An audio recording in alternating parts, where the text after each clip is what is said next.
झालं होतं की माझं जाब 10 दिवस व्यवस्थित होते, मी ओटी भरेल.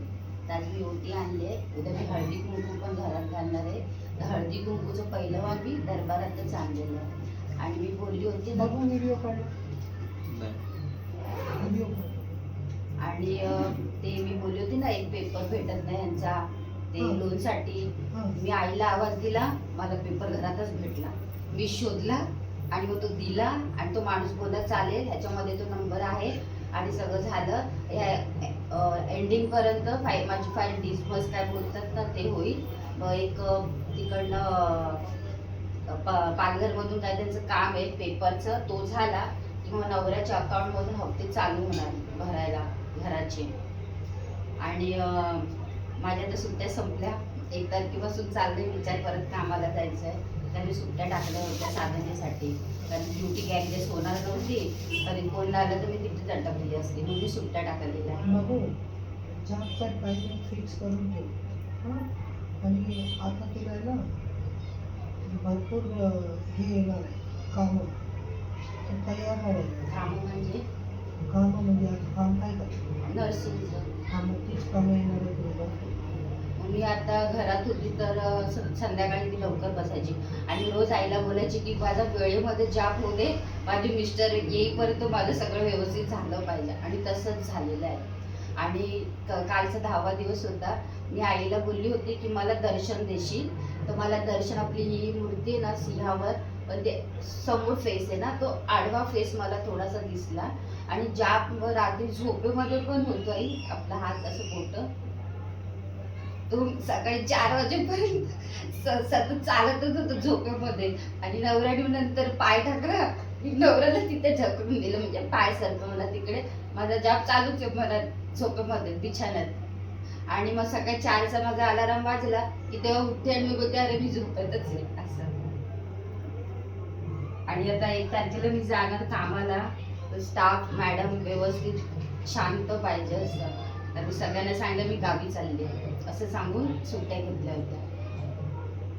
आणि तो दारूचा उपाय मी केला आता, मध्ये थोडे गॅप ठेवलेली होती. आता कधी मला थोडीशी राहिली असेल, 2-4 दिवसात संपून जाईल ते. पण आता येताना, इकडे येताना ना, मला काय माहिती काय झालं. मी तर त्यांना हमेशा इथे येताना सांगून येते दरबारात चालले म्हणून. तर मी काय बोलली त्यांना की तुम्हाला काय घराची पडले की नाही, तुम्ही तो पेपर शोधला का जो पाहिजे होता तो कसला पेपर, तो आता नाही भेटणार. मी राहू तो पेपर मी स्वतः शोधला, मला आईने दाखवून दिला, माझं काम झालंय. पण तुमच्या मनात चाललंय तरी काय, तुम्हाला घर हवंय की नको, तुमच्या मनात मी हाय की नाही हाय, तर तुम्हाला परत दारू पिऊन परत खटका पाहिजे की काय. तर माझ्यावरती चिडले, तो अशी का बोलते. आणि मी फोनच कट केला. सगळं होईल व्यवस्थित. मागते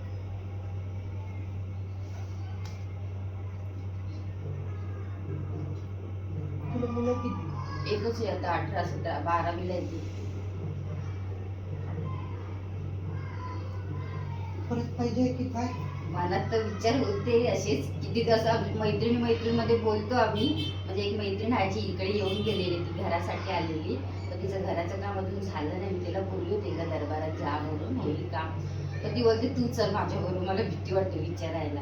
तर मी बोलली बघू आता, माझी नाईट येईल त्या जोडीला येईल, पण तू अजून काय माझ्यावर वेळ आलीच नाहीये. तर आमच्या दोघींमध्ये चाललेलं असं, तिचा मुलगा 10वीला, माझा 12वीला. तू नंबर लाव, मी नंबर लाव, असं आमचं मजाक मस्ती चालू असते.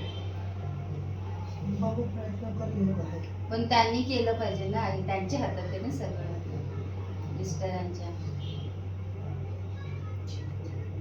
त्यांनी मनावर घेतलं पाहिजे. एक दिवस तुम्ही अशीच बोलली होती, तर मला बोलतात जरी झालं तरी मला दुसरी मुलगीच पाहिजे. त्यांना मुलींचं आवड आहे.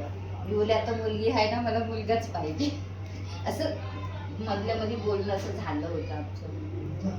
पण त्याही परत ते दारूचं काय चालू झालं. कारण जेव्हा दारू सोडली होती ना, आमच्याकडे हाय असे एरियामध्ये काय काय मुलं जळपूरकडे, तर त्यांनी त्यांना सांगितलं होतं हा एखाद्या दिवस सुट्टी असली की बियर पीत जा. तर त्यांनी बियरला हात लावला होता. मला त्यांनी घरी येऊन सांगितलं पण होतं, असं असं बोलणं झालं. आणि ते बियरवरून आता परत दारूचं का व्यसन लागलं. थोडीशी पितात आणि मग घरी येतात, जेवतात आणि झोपतात. पण ह्यावेळी मला त्रास नाही दिला. सुट्टीच्या दिवशी गेल्यावेळी मला त्रास दिला होता साधना करताना. ह्यावेळी गपचूप जेवले आणि झोपले. आणि मला धाकधूक माझी चालू होती. होऊन जाईल, काय घाबरू नको, होऊन जाईल.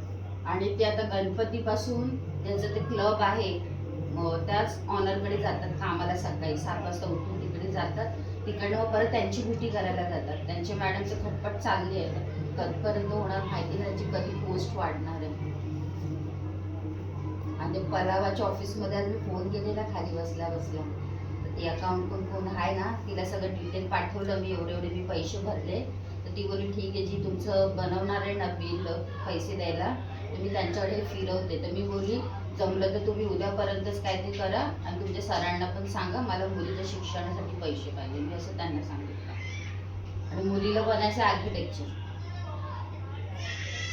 चांगली गोष्ट आहे ना. तिला आता माहीमला आलंय सेंटर 12वी एक्झामसाठी. काय घाबरू नको, होऊन जायचं. म्हणजे साधे नाही व्यवस्थित झाले की नाही मलाच माहिती नाही, पण माझं वेळेत आईने सगळं केलं.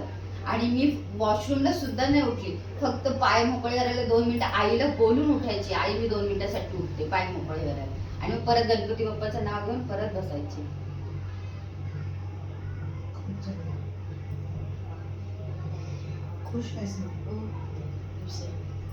सुखी. बाबू व्हिडिओ काढतो. फक्त माझं तर कामाला तर जाईल मी, रविवारपासून चाललंय विचार. घडी तर चालले सुट्टीच मारून, कारण नॉनव्हेज खाल्लं नव्हतं ना एवढा दिवस. असं चालला होता विचार, पण नंतर विचार केला नको जाते. आणि हा 11 तारखेपासून नवऱ्याने सुट्टी टाकली आहे गावाला जाण्यासाठी. तर मला बोलतात तू नको येऊ. मी बोली का नको येऊ, घरात घेणार नाही ना मला. तर मी बोली कुठेतरी आंघोळीची सोय कर, रात्रीची ट्रेन पकडणार आम्ही, सकाळी पोहोचणार, कुठेतरी आंघोळीची सोय कर. तू मग घरी जा तुझ्या भावाकडे, तू फोटो काढून घे आईचा आपल्या, आणि तिकडनं मग मंदिरात ओटी भरूया, आणि मग सरळ कुठली जी गाडी भेटेल आपण घरी येऊया. असं माझं डोक्यात ते विचार होता, मी त्यांना सांगितलंय. असं गेल्या वेळी पण एकदा आम्ही केलं होतं, पण आम्ही तेव्हा एका रिलेटिव्हकडे थांबलो होतो. ठीक आहे, जा करून दे. आणि ओटी भरायला मी काय नव्हतं गावी जर गेलीच. बाबू आईची ओटी नेहमी 16 शिंगार घेऊन जायचं. 16 शिंगार. 16 शिंगार घेऊन जायचं आईला.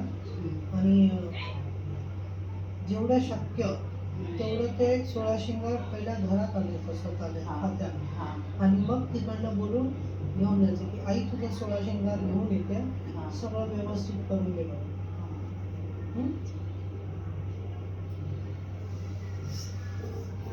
ठीक आहे, खुश.